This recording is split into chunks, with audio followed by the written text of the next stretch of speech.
ఈ programme Joyce Meyer Ministries partners మరియు friends ద్వారా స్పాన్సర్ చేయబడింది.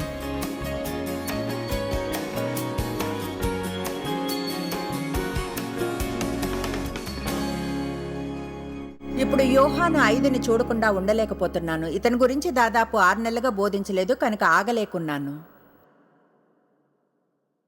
బైబిల్లో నాకు ఇదెంతో ఇష్టమైన కథ. కనీసం ప్రజలు ప్యాసివ్గా ఉండే ఈ చోట యోహాను 5వ అధ్యాయం. కొంచెం కథను గురించి చెప్తాను, తర్వాత చెప్పే వచనాన్ని చూద్దురు గాని. గతంలో అప్పుడు ఒక పరిస్థితి ఉండేది. ఎప్పుడైనా ఎవరైనా జబ్బుగా ఉంటే లేదా కుంటివాడో వ్యాధితో ఉన్న నీళ్ల కోనేరు ఒకటి ఉండేది. దాని పేరు బెతెస్దా. దాని మీద ఒకలాంటి ప్రత్యేకమైన దైవికమైన అభిషేకం ఉండేది. ఏడాదిలో ఒకసారి, కేవలం ఒక్కసారే ఏడాదిలో దేవదూత వచ్చి నీళ్లను కదిలించేదట. ఈ వ్యాధిగ్రస్తులందరూ కోనేటి చుట్టూ ఏడాది అంతా నిరీక్షించే వాళ్ళు నీళ్లు కదిలింపబడ్డానికి చూస్తే ఆ నీళ్లలోనికి ముందుగా ఎవరు దిగితే వాళ్ళు స్వస్థతను పొందేవారు. కనుక ఇప్పుడు యేసు అక్కడికి వచ్చాడు. అక్కడ ఒక వ్యక్తి పడుకుని ఉండడం చూసి, ఇప్పుడు చెప్పేది వినండి, అతను అక్కడ పడి ఉన్నాడు 38 ఏళ్లగా. ఇప్పుడు అతడు అవిటివాడు, అతనికి అది ఇవ్వబోతున్నాం.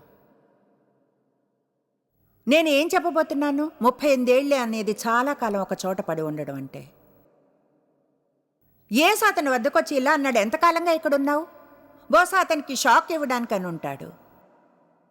సరే, ఎంతకాలంగా ఒకే గందరగోళంలో ఉన్నారు? ఒకే దాని గురించి ఎంతకాలంగా సణుగుతూ ఉన్నారు? మీతో మాట్లాడతాను, బహుశా మీరు.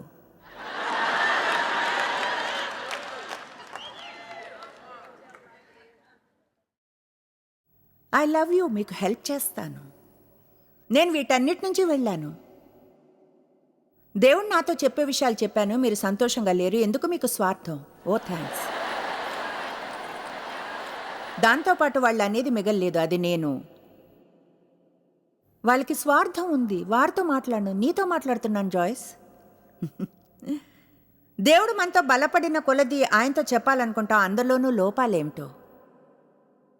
నేను దేవుని ముందు నిల్చున్న మరెవరి జీవితానికో లెక్క అప్పగించను, నేను నా జీవితపు లెక్కనే చెబుతాను.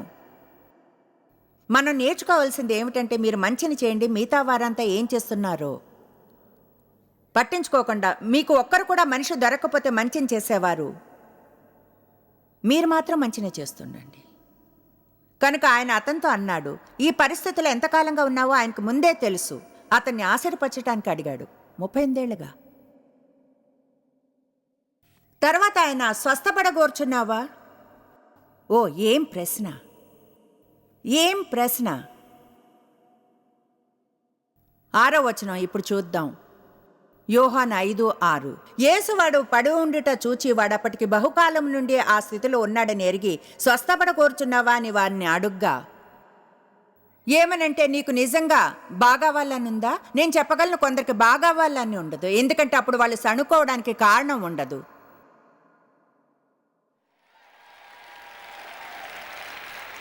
బాగా బోధిస్తున్నాను.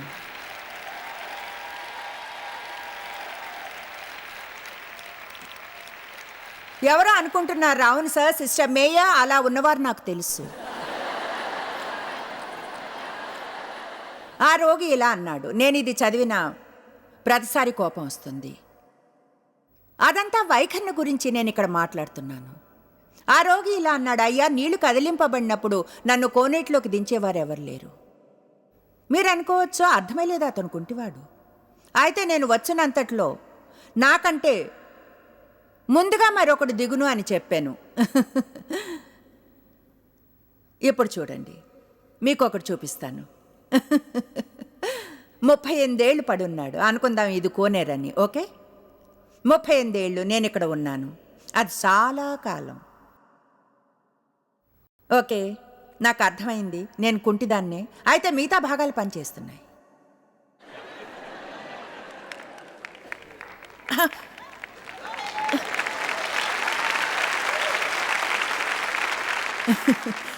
ఖచ్చితంగా 38 ఏళ్లలో అతనికి కానీ అతని గురించి తెలివి ఉంటే, తీర్మానం చేసుకుంటే, 38 ఏళ్లలో బహుశా నేను తప్పకుండా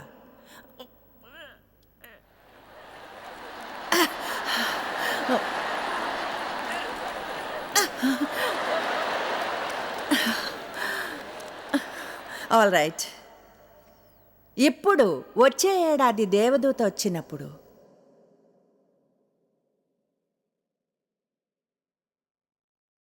నేను నీళ్లలో పడతాను. ఎందుకంటే ఈ పదోన్నతి అంచు చివర్లో ఉన్నాను. ఆమేన్. ఇక్కడ బోధించడానికి ప్రయత్నం చేయాలి, ఎంతో సౌకర్యంగా ఉంది. కొందరికి చెప్పాను వీపు నొప్పిగా ఉన్నప్పుడు, ఏమనంటే నా వరం నా నోట్లో ఉందని, ఈ పని అవసరం వస్తే పడుకుని చేయవచ్చు అని.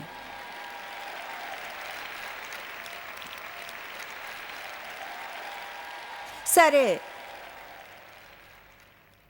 యేసు ఇతన్ని చూసి అన్నాడు, నువ్వులే. ఆయన అతనితో అదే అన్నాడు. ఇలా అనలేదు, ఓ పాపం అందరూ నీకంటే ముందే పోతున్నారు, కోనేట్లో దింపేవారు ఎవరు లేరు, మై గాష్ నేను చూస్తే జాలేస్తుంది. ఆయన అన్నాడు నువ్వులే. తర్వాత అన్నాడు నువ్వు లేచి నీ పరిగెత్తుకుని నడువు. కొంతమంది కేవలం లేవడమే కాదు, కొంచెం సమయం వెచ్చించాలి ఇన్నేళ్లుగా చేసిన గందరగోళాన్ని శుభ్రం చేయడానికి.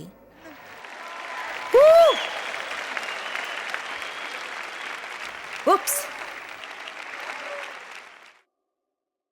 ఏమైనా సరే నేను నేల మీద పాకాల్సి వచ్చినా ఏం చెప్తున్నానో మీరు గుర్తించేలా చేయడానికి. ఆ వైఖరిని ఉంచుకోకుండా ఎవరైనా అది నా కోసం చేయండి. దేవుణ్ణి అడగడం ఆరంభించండి, ఏం చేయగలరు. ఇప్పుడు విన్నట్లుగా అరణ్యపు మనస్తత్వాన్ని అవాయిడ్ చేసుకునే మార్గాల్లో ఒకటి ప్యాసివ్గా ఉండడం మాని బాధ్యతని తీసుకోవడం ఆరంభించండి. సరిగ్గా అలాంటి వైఖరి ఉంది జేసన్కి. Battle field of the mind కాపీలను తీసుకుని నిరాశలో ఉన్న ఒక కుటుంబానికి సహాయం చేసినప్పుడు. ఈ సాక్ష్యాన్ని ఒకసారి వినండి, తర్వాత సభని మనం కొనసాగించుదాం.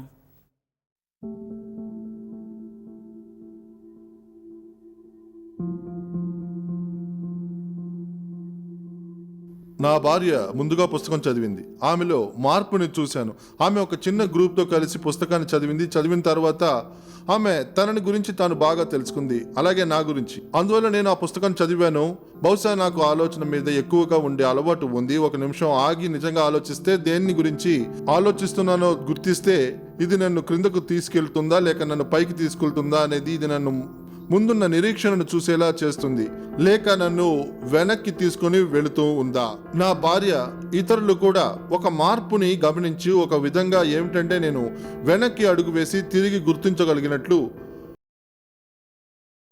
నా మైండ్ సెట్ ఏమిటి, నా ఆలోచనలు ఎటు వెళుతూ ఉన్నాయి, నా జీవితం మరియు నా జీవితంలోని ఇతరులను ప్రభావితం చేయడం గురించిన నా ఆలోచన ఎలా ఉంటుంది. నన్ను ఫేస్బుక్ ద్వారా కాంటాక్ట్ చేశారు. దాదాపు 20 ఏళ్ల క్రితం నాకు ఉన్న పరిచయం వలన ఒక చిన్న సంభాషణ అతని జీవితంలో ఒక అవసరతను చూడగలిగాను. ఎంతో కఠినమైన విషయాలు ఉన్నాయని, అతని జీవితంలో కొన్ని విషాదకర సంఘటనలు ఉన్నాయని నేను అతన్ని చూసినప్పుడు, మొదటిసారి అతన్ని చూసినప్పుడు అతను ఒక హాస్పిటల్ రూమ్లో ఉన్నాడు. తానుగా ఒక హాస్పిటల్కి వెళ్ళాడు. నేను అక్కడికి వెళ్ళి 3 గంటలు మాట్లాడుతూ గడిపాను వింటూ. అక్కడ అప్పుడు నిజంగా అతనిలో ఉన్న నిరాశను చూడగలిగాను. తర్వాత కొన్ని వారాల్లో మేము మాట్లాడడం ఆరంభించాము. అతను మనసు విప్పి మాట్లాడసాగాడు. నేను అతన్ని అతని ఇంట్లో అతని కుటుంబంతో పాటు కలిశాను. అతన్ని బ్లెస్ చేయాలనుకున్నాను. అతను అంటిపెట్టుకుని ఉండగలిగే దేనితోనో, అతని జీవితాన్ని సంపన్నంగా చేసే దానితో, అతని నిరీక్షణ ఇచ్చే దేనితోనైనా ఏదో అతని కుటుంబానికి చూపించగలిగేదే. మనం ఈ మోడ్లో చిక్కుకొనక్కర్లేదు. ఈ మైండ్ సెట్లో నేను battle field of the mind తీసుకొని స్టడీ గైడ్తో పాటు ఆయన పిల్లల వయసు వలన నేను తీసుకుని వెళ్ళగలిగాను. Battle field of the mind for teens మరియు ఫర్ కిడ్స్ని నేను ఆ పుస్తకాలు ఇచ్చి తర్వాత కొంతకాలం వాళ్ళని కలుస్తూ ఉన్నాను. అందరికీ చిన్నవాడు, అతనికి 10 ఏళ్ళు. అప్పటికే అతను 3వ అధ్యాయాన్ని చదువుతున్నాడు. Battle field of the mind for కిడ్స్లో ఇలా అన్నాడు, డాడీ ఇది అద్భుతంగా ఉంది. నాకు అనిపించింది ఏమిటంటే ఎక్కువగా ఎవరినైనా ముట్టుకోవాలని నేను నమ్ముతున్నాను. వాళ్ళ వయసు ఎంతైనా సరే వెనక్కి వెళ్ళి చిన్నవారి గురించి ఆలోచిస్తూనే ఉంటారు. చిన్నవారి నుంచి పెద్దవారి వరకు ఎప్పుడూ ఆలోచిస్తూనే ఉంటారు. మన మనస్సులో ఎప్పుడు ఏదో ఒకటి ఉంటుంది. అది నిన్నటి గురించి అయినా సరే, భవిష్యత్తుని గురించి అయినా సరే, లేక ఈ రోజు గురించి అయినా. ఎంత గొప్ప ప్రత్యక్ష సాధనం ఈ battle field of the mind అనే పుస్తకం. ఇది వాళ్ళు ఎక్కడ ఉన్నారో వారికి చూపగలదు. అయితే మళ్ళీ నాలాగానే వాళ్ళకి అది చూసే నిరీక్షణ ఇస్తుంది. నేను అక్కడ ఉండనక్కర్లేదు, నేను ఈ అరణ్యంలో ఉండనక్కర్లేదు, నేను నిస్సహాయ స్థితిలో ఉండనవసరము లేదు. విషయాలను నేను సరిగ్గా సరిచేయగలను. నా మైండ్ సెట్ను మార్చుకోవాలను మరొకసారి, చిన్న నుండి పెద్ద వరకు. అరణ్యపు మనస్తత్వం నంబర్ 3. మనం ముఖ్యమైన అభివృద్ధిని చేస్తున్నాం. నేను ఈ వైఖరిని సహించలేను. ప్లీజ్ అంతా ఈజీగా ఉండేలా చేయండి. నేను చేయలేని విషయాలు కష్టంగా ఉంటే, ఆ కుంటి జాలికరమైన విషాదకరమైన నేను చేయలేను అంతే. అది చాలా కష్టం, చేయలేను. ఎక్కువగా ఉంది. క్షమించాలని తెలుసు కానీ కష్టంగా ఉంది. అప్పుల నుంచి బయటపడాలని తెలుసు కానీ మై గోష్, అలా అయితే 3 ఏళ్ళు క్రెడిట్ కార్డు మీద ఏమీ కొనుక్కోలేను, సంతోషంగా ఉండలేనేమో.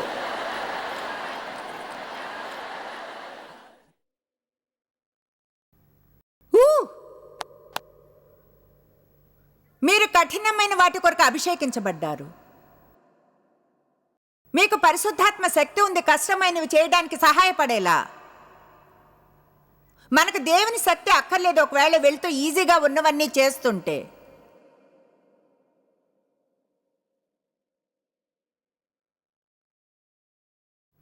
ఇది చాలా కష్టం అనేది మనం వాడే అతి పెద్ద సాకుల్లో ఒకటి. మనం గుర్తించం కూడా దాన్ని, ఎంతగా మనం సాకులా వాడతామో అన్నది. అది చాలా కష్టం. అది క్షమిస్తుంది అనుకుంటాం, ఎందుకంటే కష్టంగా ఉంది. అది దాని నుంచి మనల్ని బయటకు తేదు. దాని అర్థం దేవునిలోనికి మరింత లోతుగా వెళ్ళాలి. ఏదైనా కొంచెం కష్టంగా ఉందనుకుంటే దేవునిలో కొంచెం లోతుగా వెళ్ళండి. ఇలాంటి వైఖరి వద్దు. చూడు, నాకున్న జీవితంతో ఏ విధంగానూ సంతోషపడలేను. లేదు, పడగలరు. నిర్ణయించుకుంటే సంతోషపడాలని. మీ గందరగోళం మధ్యలోనూ ఆనందాన్ని వెతుక్కోగలరు. నవ్వడానికి ఏదైనా విషయాన్ని చూడండి, దేన్నైనా అభినందించేదాన్ని వెతకండి.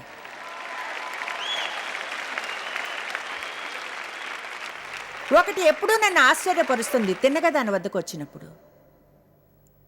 హద్దుగీత ఏమిటంటే, జవాబులు ఇక్కడ ఇందులో ఉన్నాయి. అయితే చెప్పేది వినండి. అది వ్యక్తిగతంగా మన ఒక్కొక్కరి ఇష్టం.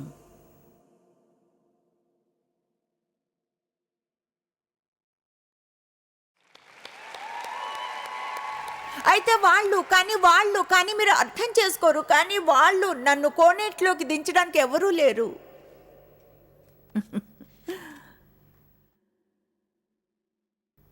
నేను గ్రేస్ మార్క్స్తో ఇంగ్లీష్ పాస్ అయ్యాను. ఇప్పుడు 40 భాషల్లో 3 వంతుల ప్రపంచానికి బోధిస్తున్నాను. అంటే ఏదో తెలివైన దాన్ననో టాలెంట్ ఉందనో కాదు. ఎందుకంటే ఆత్మలో నేను పిట్ బుల్లా ఉండడం వల్లనే.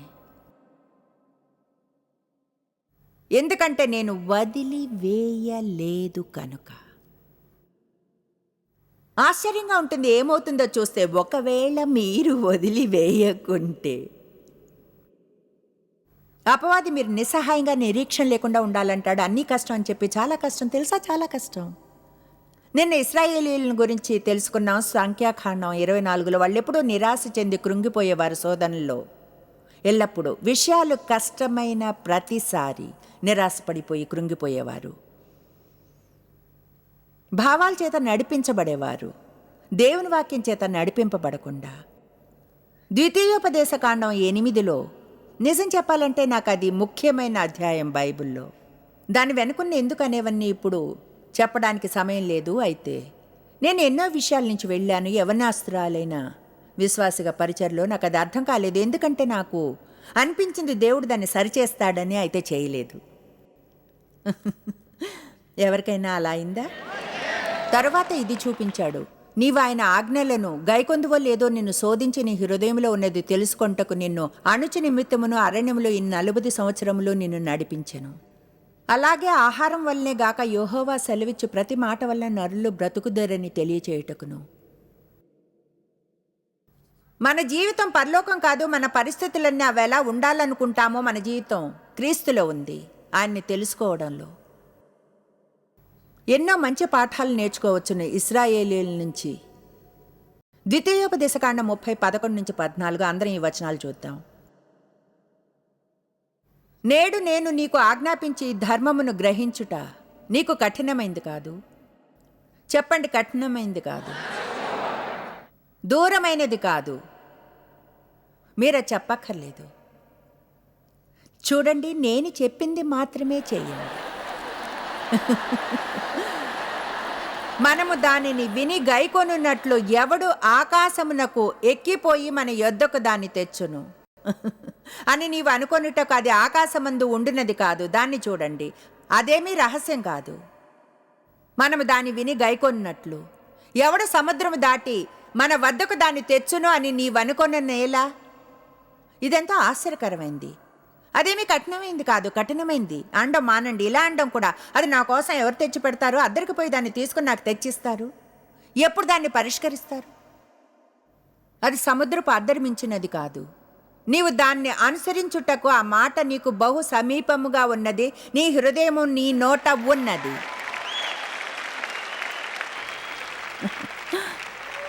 జీవితంలో మీరు ఏం చేయవలసినా దాన్ని చేయగలిగేలా ఏది చేస్తుంది? వాక్యాన్ని తెలుసుకుని చెప్పడం వలన, ప్రత్యేకంగా మీ పరిస్థితులు హీనంగా ఉన్నప్పుడు ఎలా ఫీల్ అవుతున్నామో చెప్పడానికి బదులుగా, తెలుసా తగ్గ సమయం ఉంటుంది ప్రజలతో మాట్లాడి విషయాలను పంచుకోవడానికి, తెలుసా ఒకలా బయటకు చెప్పడం గుండె భారాన్ని తగ్గించుకోవడానికి. అయితే అలా చేయక్కర్లేదు. మళ్ళీ మళ్ళీ మళ్ళీ మళ్ళీ మళ్ళీ మళ్ళీ మళ్ళీ మళ్ళీ. నిర్గమ 13:17. మరియు ఫరో ప్రజలను పోనీయగా, దీన్ని గమనించండి, దేవుడు ఫిలిష్తీయుల దేశము సమీపమైనో ఆ మార్గమున వారిని నడిపింపలేదు. అంటే దేవా, నువ్వు దీన్ని సులభంగా చేయగలవు, కానీ చెయ్యవా? అదంతా దేని గురించి? ప్రజల్ని ప్రేమిస్తున్నావు అనుకున్నా, దయగలవాడివి అనుకున్నాను, మంచివాడివి, కరుణామయుడివి. మరి నువ్వెందుకు ఈ పరిస్థితి నుంచి ఎందుకు విడిపించలేవు? నాకు తెలిసి చేయగలవని. ఓకే, సరే, మళ్ళీ చూద్దాం. దేవుడు వాళ్ళని ఈజీ మార్గంలో నడిపించలేదు. దేవుడు అన్నాడు, చూద్దాం, ప్రజలు యుద్ధం చూసినప్పుడు పశ్చాత్తాపడి ఐగుప్తుకు తిరుగుదురేమో అని. ఇక్కడ హద్దుగీత ఉంది. ఐగుప్తు నుంచి బయటకు వచ్చినప్పుడు దేవుడు వాళ్ళని వాగ్దత్త భూమికి తీసుకుని వెళ్ళాలనుకున్నాడు. అయితే వాగ్దత్త భూమిలో ముందే కొందరు ఉన్నారు. కనుక ఈ పదం స్వాధీనం, బైబిల్ దేశాన్ని స్వాధీనం చేసుకోమన్నప్పుడు ఆ పదం స్వాధీనం అంటే అర్థం ముందుగా అక్కడ ఉన్నవారిని ఖాళీ చేయించడము. అంటే దాని అర్థం ఏమిటంటే వాళ్ళు వాగ్దత్త భూమిలోనికి అలా తేలుకుంటూ వచ్చేసి మహిమ మేఘం మీద తేలుతో జీవించేస్తారని కాదు. వాళ్ళు అక్కడున్న వారితో యుద్ధం చేయాలి, చేసి వారిని తోలివేయాలి. దేవుడు అన్నారు, ఇంకా సిద్ధంగా లేరు. చూడండి, కొన్నిసార్లు కొన్నిటిని కోరుకుంటాం, వాటి కోసం నిజంగా అపవాదితో యుద్ధం కూడా చేస్తాం. మనకు అది కావాలి, అయితే ముందుగా యుద్ధం ఎలా చేయాలో కూడా తెలియదు. కొంతమంది దయ్యాలను వెళ్ళగొట్టాలని అనుకుంటారు, అయితే ఓ సింక్ నిండా ఉన్న అంట్ల మీద అధికారం ఉండదు వాళ్ళకి.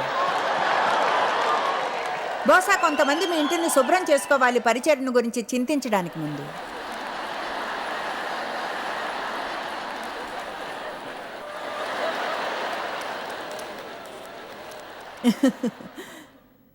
నాకు చర్చిలో ఆరాధన నాయకుడిగా ఉండాలనుంది. ఇప్పుడు పాడుతున్న వారికంటే మంచి స్వరం ఉంది. దేవాది, నా దర్శనం నాకు అర్థం కావడం లేదు. నువ్వెందుకు నన్ను క్వైర్లో కూడా వెళ్ళనివ్వడం లేదు? ఆరాధన టీంలో భాగంగా తర్వాత ఆరాధన నాయకుడిగా అవుతానేమో. దేవునికి మీకేం కావాలో చెప్పండి, ఆయన తగ్గ సమయంలో చేస్తాడు. మీకు మీరు ప్రమోట్ చేసుకోనక్కర్లేదు. అయితే ఈ లోపల నేనేం చేయాలంటారు? ఇంటిని క్లీన్ చేయండి.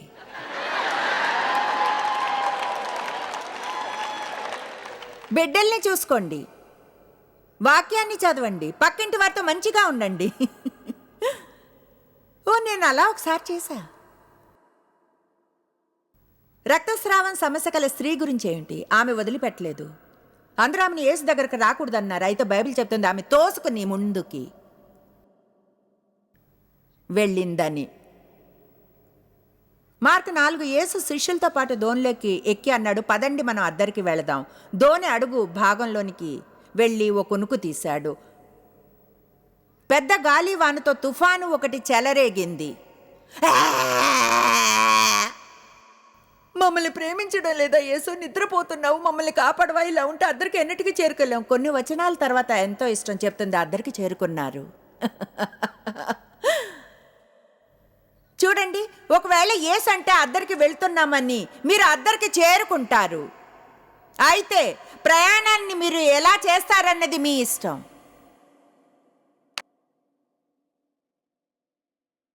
ఒకరోజు మంచం మీద నుంచి లేవగానే ఈ పరిచర్యను పొందలేదు. అనుకున్నాను అది అలానే జరుగుతుందని.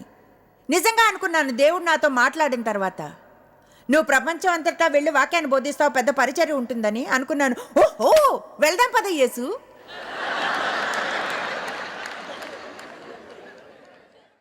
దేవా, దయ చూపు.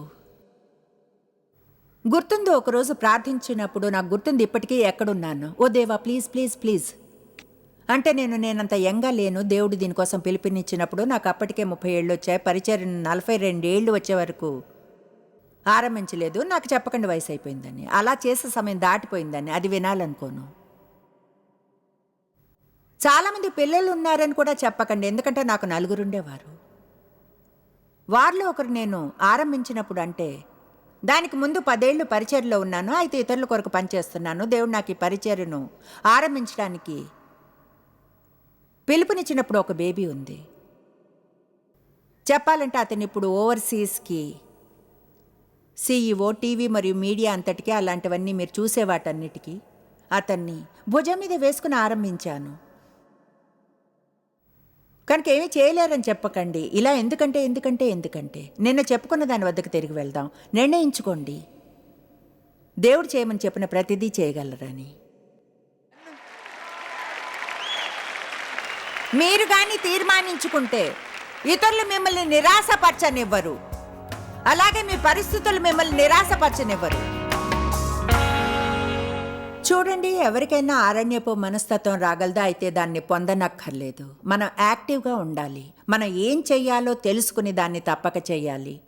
కఠినమైన వాటి కొరకు అభిషేకించబడ్డామని తెలుసుకుని జీవితంలోని ప్రతిదీ ఈజీగా ఉండదని మనం అది చెయ్యగలం. ఇలాంటి వైఖరిని ఉంచుకుందాం. నన్ను బలపరచు క్రీస్తు ద్వారా నేను సమస్తము చేయగలను. మీరు చేసే ముఖ్యమైన పనుల్లో ఒకటి, ప్రపంచమంతటా ప్రయాణించి అధిక అవసరతలో ఉన్న చోట్లను వెతకడం. ప్రజలకు హ్యాండ్ ఆఫ్ హోప్ ఒక అసెట్గా ఉండేలా. ప్రస్తుతం హార్న్ ఆఫ్ ఆఫ్రికా చాలా పెద్ద అవసరతలో ఉంది. బహుశా దాని గురించి అంతగా తెలియదు కూడా, ఎందుకంటే అదంతా నాశనకరమైంది. అక్కడ ఏం చూసారో మాకు చెప్పండి. చూడండి, దీని గురించి తెలియని వారికి ద హార్న్ ఆఫ్ ఆఫ్రికా అంటే ముఖ్యంగా సోమాలియా, కెనియా, ఎథోపియా, కొన్నిసార్లు వాటిని దాటుకుంటూ ఉంటుంది. నాకు గొప్ప అవకాశమే సోమాలియా, డిజిబోటియాకి వెళ్ళడం. అంటే అది పక్కనే ఉంది కనుక 3-4 నెలల క్రితం ఆ దేశంలో ఎంతో అవసరత ఉంది. అంటే చెప్పాలంటే నేను ఎన్నడూ అక్కడికి ప్రజలు జీవిస్తున్నట్లుగా ఎవరిని చూడలేదు. చెప్పాలంటే వాళ్ళు అక్షరాల గుడ్ల పేలికలను ఏరుకొని కర్రల మీద పరచినట్లు ఇందులో వాళ్ళు నివసిస్తారు. ఇదంతా కూడా న్యూస్లోనికి రావడానికి ముందు విషయం. తర్వాత సోమాలియా శరణార్థులందరూ దేశాన్ని వదిలి వెళ్ళడం ఆరంభించారు, వాళ్లకు ఆహారం దొరకనందున. కనుక వాళ్ళు కెనియాలోనికి రావడం ఆరంభించారు. ఇప్పుడు వాళ్ళ అంచనా ప్రకారం దాదాపు 13.3 మిలియన్ల మంది ఈ కరువు వలన బాధించబడ్డారు. కనుక మనకు తెలుసు మనం చేయగలిగింది మనం చేయాలని. దేవుడు ద్వారాలను తెరుస్తున్నాడు. అక్కడ మనం ఏం చేయగలం? హ్యాండ్ ఆఫ్ హోప్ ద్వారా. చూడండి, వెంటనే అంటే అర్థం యాక్షన్లోకి దూకేశాము. ఆ ప్రాంతంలో తెలిసిన ప్రజలు వెతకడం ఇప్పటికే ఆరంభించేశాం. తర్వాత తెలియని ప్రజల్ని, అయితే నమ్మకం ఉన్నవారినే మేము దాదాపు 7 వేర్వేరు స్థలాలలో కలిసి పనిచేస్తూ ఉన్నాం. ఎక్కువ భాగం ఆహారము, అంటే వాళ్లకు కావాల్సిందే అదే, వాళ్ళు బ్రతికి ఉండాలి. అయితే నేను దానికంటే ఎక్కువగా ఆలోచించాను. ఒక డ్రిల్లింగ్ రిగ్ని కొన్నాం, మేడ్ ఇన్ ఇండియాది. అది బ్రాండెడ్ అవుతుంది. హ్యాండ్ ఆఫ్ హోప్ ఒకేలా అదంతా బాగుంటుంది. దాన్ని కెనియాకి తీసుకుని వెళుతున్నాం. అక్కడికే ఎక్కువగా ఈ శరణార్థులు వెళుతున్నారు. దీని సహాయం మేము బావులు తవ్వడం ఆరంభిస్తాం. ఒకదాని తర్వాత మరొకటి. మేము ఒక్కొక్కళ్ళము కాదు ఈ పని చేస్తున్నది, మేము ఇతరులతో భాగస్వామ్యాన్ని చేస్తున్నాం. దాని అర్థం మీకు ఆహారంగా లేకుంటే సమస్య ఆధారం ఏమిటి? బావులను తవ్వి నీళ్ళిద్దాం అనుకున్నాం. కరెక్ట్. అక్కడికి వెళ్ళి సహాయం చేయడానికి అంత సులభంగా వెళ్లే చోటు కాదది. నాకు తెలుసు అది చాలా కష్టమైన ఏరియా అని, కనుక అది మనకెంతో సహాయకరంగా ఉంటుంది. అక్కడున్న వేర్వేరు ఏజెన్సీలతో కలిసి పనిచేస్తే ఇన్వాల్వ్ అయి ఉన్నవారు మన ఫ్రెండ్స్ ని, పార్ట్నర్స్ ని తీసుకుని వెళ్ళగలం. వాళ్ళు అందించే అన్ని సహాయ సాధనాలు అది జరిగేలా చూస్తాయి. అంటే అన్ని విషయాలను ఒకటి దేవుని కృప వలన నేను తెలుసుకున్నాను చాలా కాలం క్రితం ఏమిటంటే మనం ఎప్పటికీ ఎలాంటి వాటిల్లో ఎక్స్పర్ట్లేమీ కాలేమని. అయితే చాలా మంది ప్రపంచపు నలుమూలలో ఉన్నవారు తమ చోట్లలో ఎక్స్పర్ట్లు అయిన వారు కనుక వాళ్ళ దేశంలోనే చోటులోనే ఏమైనా జరిగితే వెళ్ళి వాళ్ళతో పార్ట్నర్స్ అవుతాం. చూడండి, ప్రజల వెతికి నిజాయితీ కలవారిని, శ్రేష్టత కలవారిని, తర్వాత వాళ్ళు బాగా చేయగలిగిన దాన్ని సహాయం చేయడం, తాముగా ఎన్నడూ చేయలేనిది చేయడానికి సహాయపడడం. మేము చేసింది కూడా అదే. ఈ 6-7 వేరు సంస్థల్లో కలిసి ఓ 2 నెలల్లో అక్కడికి ఒకసారి వెళతాము. మన యొక్క ఫ్రెండ్స్ని, పార్ట్నర్స్ని చూడండి, అవసరత మిక్కిలి బాధ పెట్టకూడదు. కేవలం దేవుడు చేయమన్నది చేయండి. ఒకవేళ అందరూ తమ వంతుని చేస్తే అప్పుడు సమస్య తీరిపోతుంది. David, thank you so much. Joyce Meyer మినిస్ట్రీస్లో మీరు మాకెంతో ముఖ్యులు. మిమ్మల్ని అభినందిస్తున్నాం. మా ఫ్రెండ్స్కి, పార్ట్నర్స్కి థ్యాంక్స్. ప్రపంచవ్యాప్తమైన ఈ పరిచర్య సాధ్యమయ్యేలా చేసినందుకు. అందరం కలిసి ఆకలిగొన్న వారికి భోజనం పెడుతున్నాం, బీదవారికి బట్టలిస్తున్నాం, దేశాలకు సువార్తను పంచుతున్నాం. ఈ రోజే సంప్రదించండి joycemeir.org. ప్రార్థనా నివేదనల్ని మాతో పంచుకోండి. మా సాధనాల గురించి తెలుసుకోండి. జాయిస్ సభల షెడ్యూల్ని తెలుసుకొని మాతో పార్ట్నర్ అవ్వండి.